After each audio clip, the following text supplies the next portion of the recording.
Like most toddlers, Ewan is keen to do everything for himself. But for this lively 2-year-old, the daily routine begins with the fitting of his prosthetic leg. Ewan's leg was amputated just below the knee because it had failed to fully develop in the womb. For his parents, Amy and Grant, this show of independence is another proud step in their agonising journey, which began during a routine scan when Amy was 12 weeks pregnant. Everything at first looked as if it was going to be fine. Eventually she sort of turned to us and said, "I'm really sorry to have to tell you there's something wrong with your baby's leg."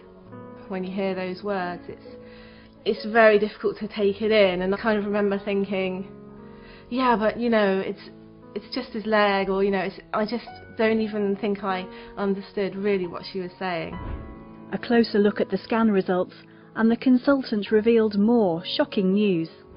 Right from the beginning, despite not knowing what this condition was, he said to us, "This will require an amputation." I mean, that was a tough moment when he said that. Certainly when you try to imagine, you know, your 1-year-old baby having to go through this, it's pretty much unimaginable. Despite receiving excellent medical care, Amy and her husband Grant were in desperate need of emotional support to prepare them for Ewan's birth and, 11 months later, his amputation. We decided to get casts made of Ewan's feet, and you can clearly see that his left foot was pretty abnormal. Because the bone in his leg was missing, it meant that the toes didn't grow properly from that bone, and everything's linked, so it was never going to be a functioning foot. The severity of Ewan's condition meant amputation was the only option open to his parents. There was quite a lot of crying and not sleeping and not eating and obviously not going to work. You know, your lives just turned upside down. Supporting the families of children like Ewan is STEPS. Hello, STEPS, Rose speaking. How can I help? For more than 3 decades, it's been the only charity in the UK offering help to children and adults with all lower limb conditions, including clubfoot and hip dysplasia. Its helpline, website, discussion forum and family support networks have helped thousands of families through some of the most critical moments of their lives. Gradually, that little foot is turned in the normal position. But its work is funded almost entirely by donations from the public, money that is spent directly on this specialist kind of support. Nobody anticipates being told that there's something wrong with their baby and that their baby will need treatment from birth onwards, and that is the sort of thing. It's grief for the baby that you thought you were going to have, and you have to reconcile yourself to having a different baby. So that's the sort of thing that we have to deal with. To have a charity that is there dedicated to lower limb conditions has been such a godsend to us. Just being in touch with other mums and dads, meeting up with people that are in a similar position to you, and just makes you realise you're not the only one.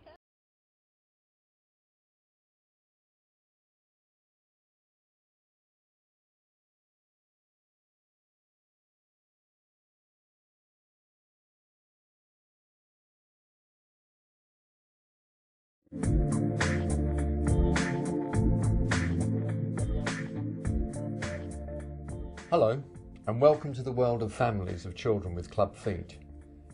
My name is Eric Richard, and I have a vested interest in the treatment available for children born with club feet. I was born with this condition and underwent surgery when I was a child, and as a result, although the position of my feet was corrected, I consequently suffered with pain and discomfort for some years after. Although with the support of complementary therapies and acupuncture I was able to overcome this condition, but I'm delighted to let you know that now your child doesn't necessarily have to undergo surgery to correct their club feet. Time has moved on, and there's another treatment available now called the Ponseti method, which is much kinder to children's feet and has had fantastic results, a success rate of 95 to 98%. There are different treatments available for club feet, including surgery and the wearing of splints, But I, like many thousands of people throughout the world, believe that the Ponseti method is the best and most successful way of treating club feet. The Ponseti method of treating clubfoot was developed many years ago by a Spanish surgeon, now working in Iowa in the United States, Dr. Ignacio Ponseti. After a few years of operating on feet, he became convinced that surgery was the wrong approach for the treatment of clubfoot. Instead, Dr. Ponseti developed a method of gradually manipulating the foot into the right position over a few weeks, and then maintaining the correction by the wearing of a special brace. Treatment of clubfoot normally starts when the child is just a few days old. Firstly, the feet are examined to determine the severity of the clubfoot. It's important to remember that even the most severe, stiff clubfoot can be successfully treated using the Ponseti method. If you decide this is the treatment you want for your child, make sure you find a practitioner who is trained in this method. Speak to them and ask them all the questions you want or need answered to put your mind at rest. Also, try and speak to other parents who have gone through or who are going through the same experience. It can be a great source of support.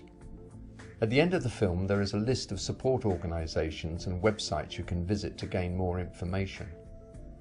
I, for one, am delighted that children no longer have to go through major surgery and suffer the pain and discomfort that I did. Instead, your children can look forward to a life with normal, pain-free and completely functional feet. How lucky they are. Goodbye and good luck.